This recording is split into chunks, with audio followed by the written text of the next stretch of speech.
If you've ever watched a Bruce Lee or a Chuck Norris movie, maybe even all the way up to Tony Jaa, Teenage Mutant Ninja Turtles, then chances are you have become enamored with the martial arts in some way, shape, or form. But where did it all come from? How did it get to the point that it's at now? Well, that's what we're going to talk about today. Welcome to the Martial Lifestyle. I am Danny, your host. I've been in the martial arts for 23 years, and I thought today I would break from the traditional and go straight to the history of the martial arts. This was recommended to me by a friend of mine who is not in the martial arts that found it really, really interesting as to some of the aspects that he heard in one of the prior podcasts. So I thought I'd go ahead and take it and run with it. So let's get started. Martial arts started long before anybody believes. Many people will take it back to a gentleman named Gichin Funakoshi. It goes way further back than that.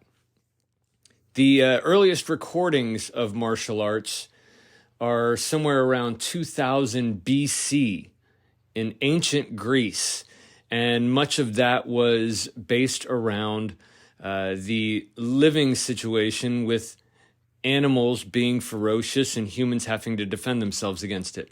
In many cases, because of this animal hunting and defense from all of these native animals, they had to develop a fighting style that would somewhat take care of that problem.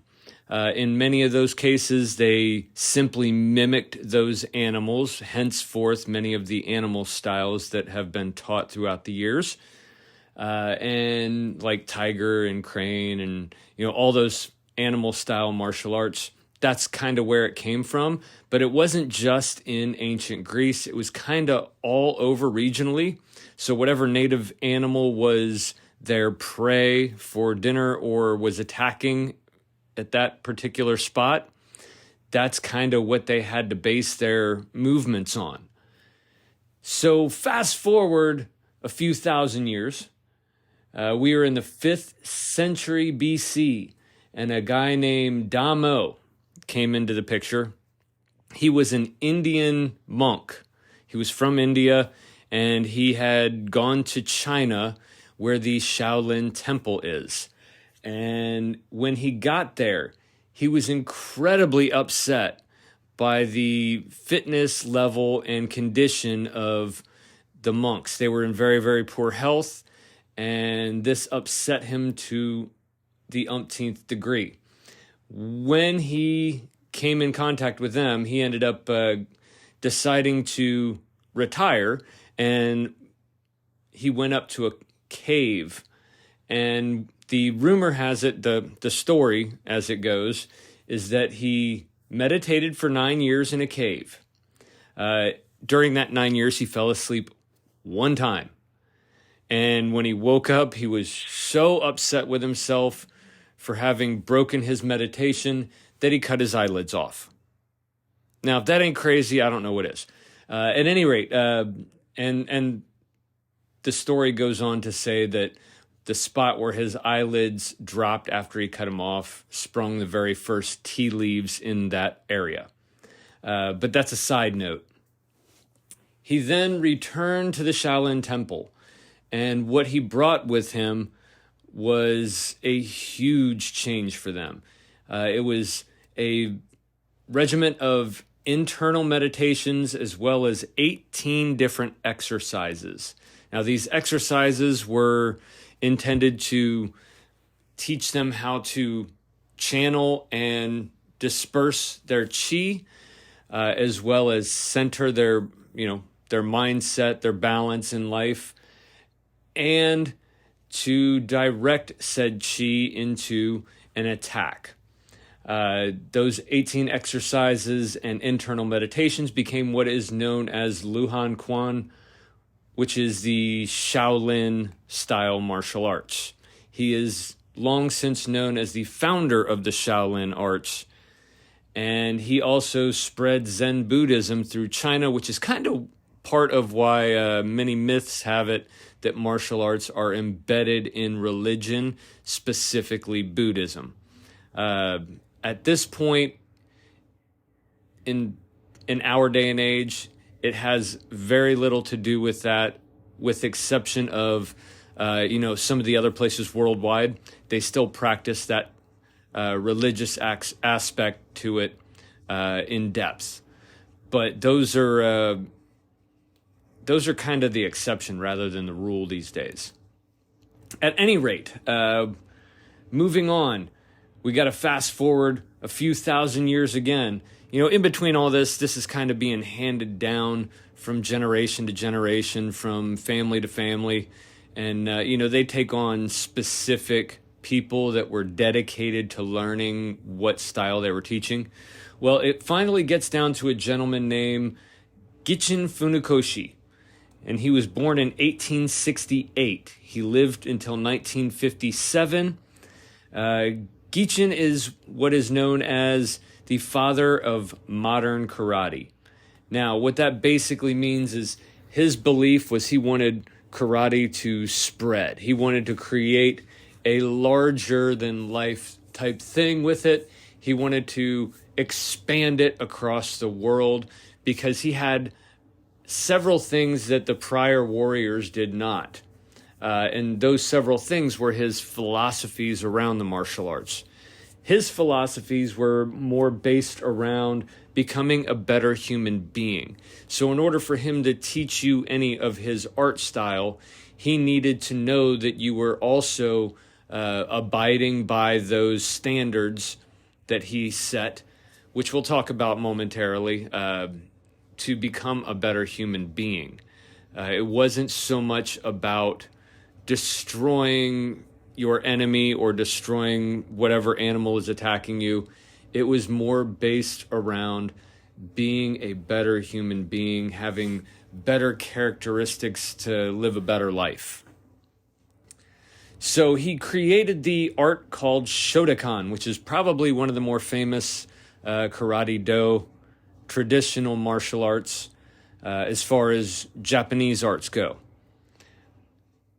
He also changed the written characters of karate to mean empty hand instead of what was at that time known as China hand, which directly referred to the Tang dynasty. But the term empty hand means not tethered to any object, and he felt this wholly appropriate for the martial art of karate because essentially it was learning to use just your hands and feet, your body, to take down your opponent. Eventually, staff was added in and some of the other weapons based on the imperialistic world that they were in. And many people who were in Japan were farmers. And the emperor did not allow them to carry weapons. Therefore, they had to learn to use whatever they happened to use for their farming. So like, for instance, a bow staff. Put 2 buckets on the end, fill them with water. That was how they carried their water buckets. The kamas, there's a stick with a hook blade on it. That was for, chopping down wheat or whatever their harvest was. That type of thing. But they had to develop methods of using those to defend themselves when attacked by either, other rivaled farmlands trying to take theirs, or maybe the emperor wasn't happy with them and wanted to take their land, or milk them dry for everything they had. But that's kind of how the weaponry came into it at the time. It was just based out of necessity. They had to find something to use because they weren't allowed to carry swords. They weren't allowed to carry the traditional weapons that the empire was carrying with them. So he developed what he calls the 20 principles to abide to, and that is to become a better human being. Those 20 principles are kind of what we base modern martial arts off of. So they came directly from Bushido and, the Zen Buddhist nature of what martial arts had been spread.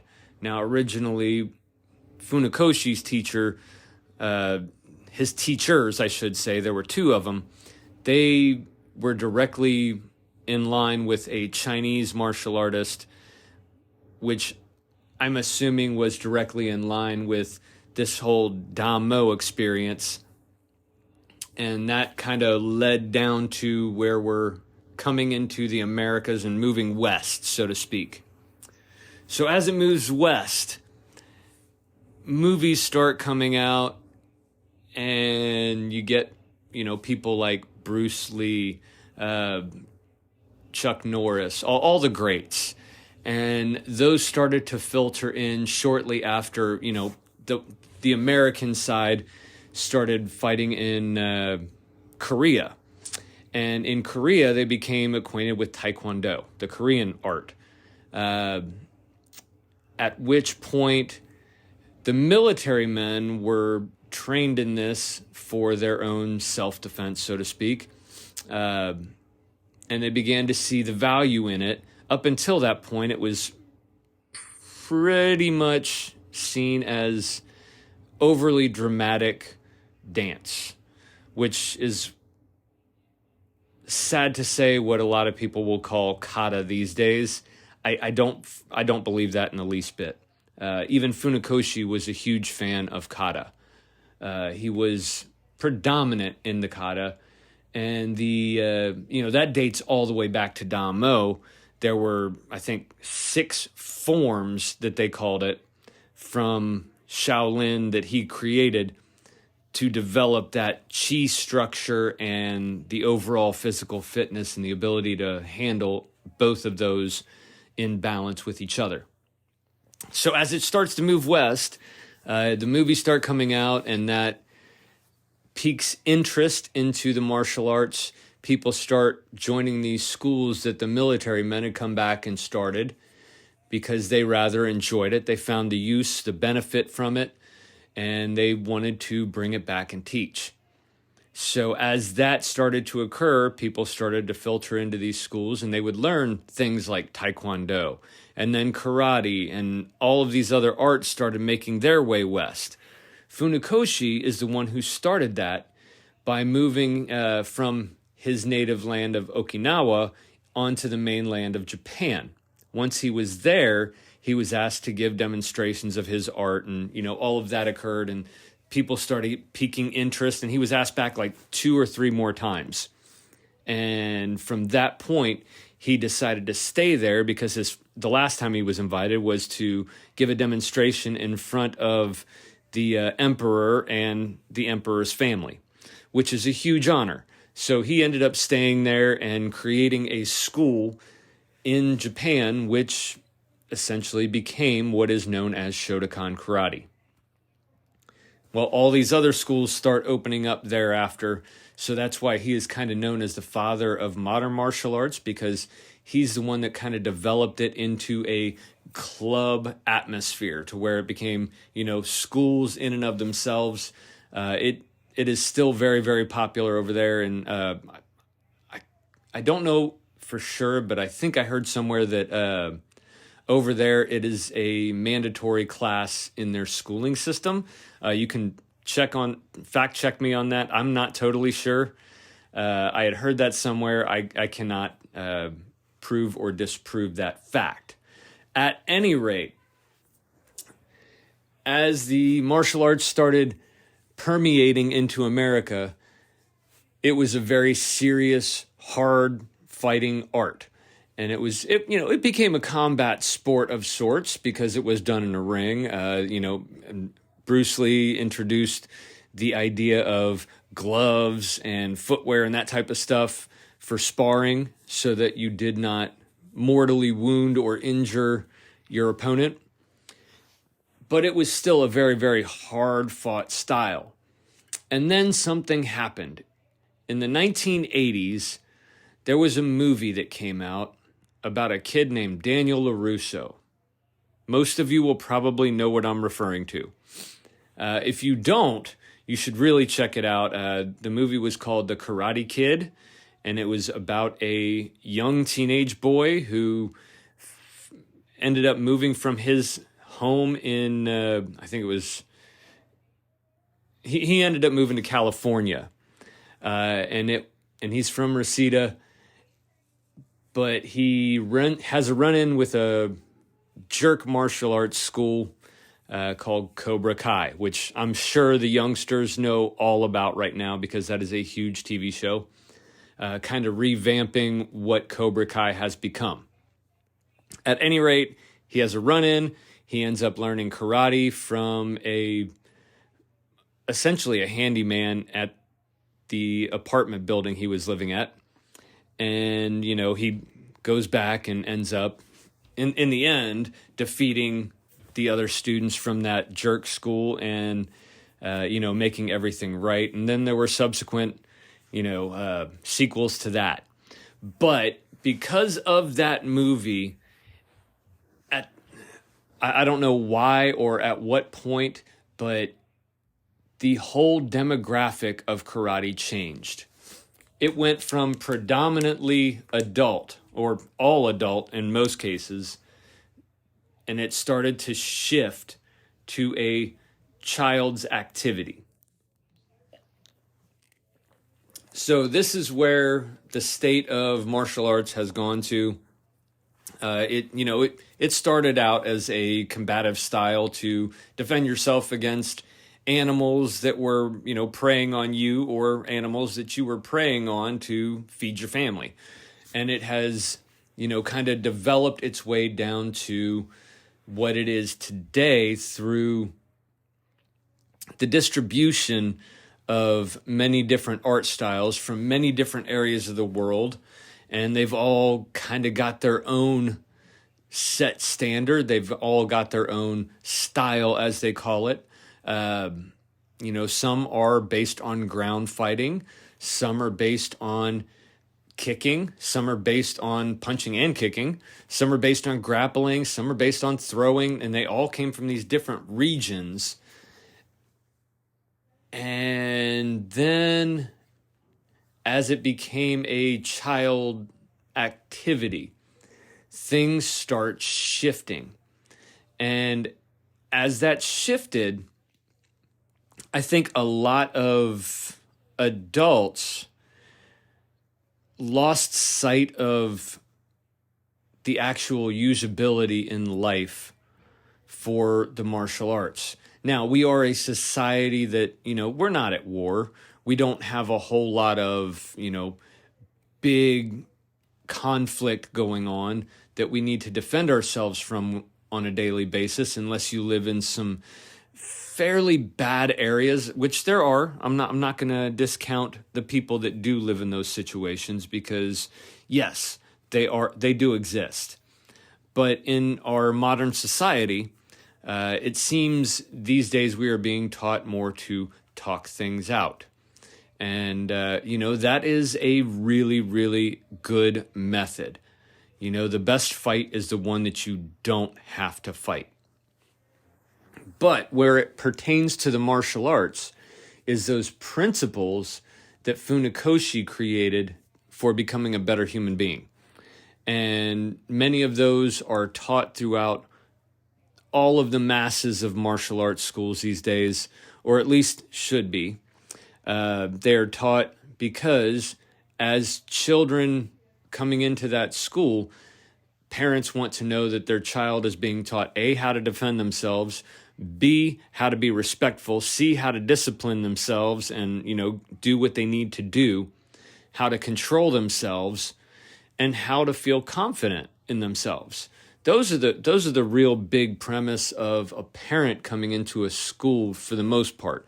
I usually do not, in my entire career, I can maybe count on one hand the amount of times that I've had a parent come in with their child wanting to, enroll in the school and say, I want you to teach my kid how to kick the hell out of somebody. No, it doesn't happen. Like this day and age, that is not what a parent seems to want. They want their child to learn the basic tenets of a good life.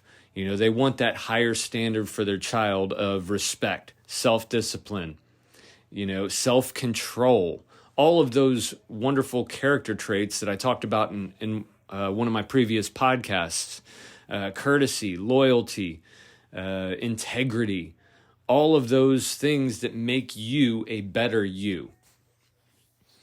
So that's kind of in a nutshell, this is the short version. Maybe I'll do a part 2 on this, but this is kind of a quick overview of where did the martial arts actually come from?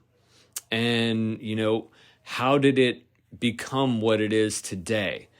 Today, the martial arts sees many, many different things, especially with UFC. UFC is mixed martial arts incarnate, and it has grown in popularity for many, many years recently. There's also, the extreme martial arts, which I know a lot of traditionalists can't stand because they're acrobatics, people letting go of their weapons, all that stuff. But whether you like it or not, these are all aspects that have been blended into the martial arts. It's not that those have become martial arts. They have all been blended into.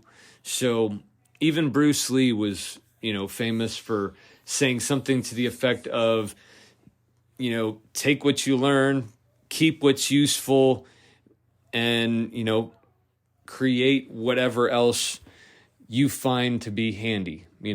It's one of those things where, you can learn all this stuff, but for instance, there are several different types of fighters. There are like brawlers, there's grapplers, there's kickers, all these different styles of fighting. And some of it is not going to be useful for you. Some of it is going to be incredibly useful for you. The stuff like extreme martial arts, where there's the acrobatics and tossing weapons and stuff like that, that is control-based and self-improvement. It takes an incredible amount of skill. It's a huge challenge, and it is a form of self-improvement, which I believe firmly would fall along the beliefs of Gichin Funakoshi. I believe he wanted the martial arts to be a self-improvement activity more so than a combat activity where all that matters is how do you destroy another human being. I don't think that was his intent with spreading karate to Japan and subsequently it moving west from there. So I don't feel poorly about any art in any style, from any region, for any reason. I feel like all of them are wonderful. All of them have their own aspects that they are incredibly educated in, that they are incredibly useful in. And I think a little bit of everything goes a long way. That whole jack of all trades thing, there's an end to that, which is typically omitted. And what it basically says is that many times a jack of all trades is better than a master of one. That's essentially what it breaks down to. So just keep that in mind when you're looking at martial arts styles and hearing guys asking, well, what's the best martial art? The best martial art is the one that you practice, the one that you enjoy, the one that you are willing to put your time and efforts into learning the best that you can possibly learn it. It's come from thousands and thousands of years, and no matter if you're a traditional, contemporary, extreme MMA fighter, whatever your art style is, if it's what you enjoy and you feel that it makes you a better person for having done it, it's the best style for you. That is my personal view. That's my opinion on it. You can feel free to disagree. And if you do, by all means, put it down into the comments. I'm all about, civil discourse and discussion. I would love to have discussions with you guys. In fact, I intend to, on an upcoming episode, I intend to have one of my martial arts friends on, and we are going to discuss some other martial arts related topics, as well as just kind of have a discussion back and forth on what we feel is the state of martial arts and, what we got into it for, and, whether or not we feel that it's being delivered on a mass scale in the martial arts, I guess, industry, if you want to call it that. But yeah, I want to talk to you guys. I want to see what you think. Fact check me on the history stuff. Some of these are, books I've read. Some of them are things I've found online. Some of them are videos from other martial arts historians. So feel free to fact check me on it. I have no issue, retracting or whatever, anything that I said that may have been wrong. But this is what I have found in the research that I have done. I am always open to learning more about it because I've said it before and I'll say it again. I love the martial arts. I've dedicated, literally, as of February, I have dedicated half of my life to the martial arts. 23 years. I'm now 46, and I've dedicated half of my life to the martial arts, and I absolutely love it. I think it is the second best decision of my life, and I say that because I am married and I do have a family. So, second best decision of my life. I know I'm well trained. Just keep that in mind. If ever my wife speaks to you, let her know that I said that. But yeah, I love the martial arts. I think it is the greatest thing for anyone and everyone to ever make the choice to do. You will learn skills to defend yourself. You will learn skills that go above and beyond that, and you will learn skills to be a better you. You will learn more about yourself and how to conduct yourself to live a higher standard than you ever would without it. That is my firm belief in the martial arts. That is my firm opinion on any art. And I don't care what it is, if it's judo, taekwondo, Shotokan, anything, any art. If you love it, it's going to make you better. That's kind of what we try to do. We try to take good people and make them even better. That is one of our founding principles at the school I teach at. We take good people and we make them better. So I don't know if this resonates with any of you, but I hope it does. And if it does, feel free to let me know. You can find all of my social medias all over the place. Just look up Supershea Tutorials, you'll find me. Or look up Danny. Let's see, where else do I... Actually, Supershea Productions. Supershea Productions is a website. You can find all of my social media platforms, all of my videos, everything I do. You can find it there. So make sure you check that out. It's Supershea Productions.com. But I want to thank everybody that is listening to this. I appreciate you taking the time. I hope that some of this stuff interests you. And if you've never done martial arts, consider it. I believe it'd be a good thing for you. If you've done martial arts, I applaud you, regardless of your art. I think it was probably a great decision to do it. And I'm quite sure that you've seen a ton of benefits from it. So thank you all for being here. I will be back next week, and I look forward to talking with you all then. Have a phenomenal, awesome week.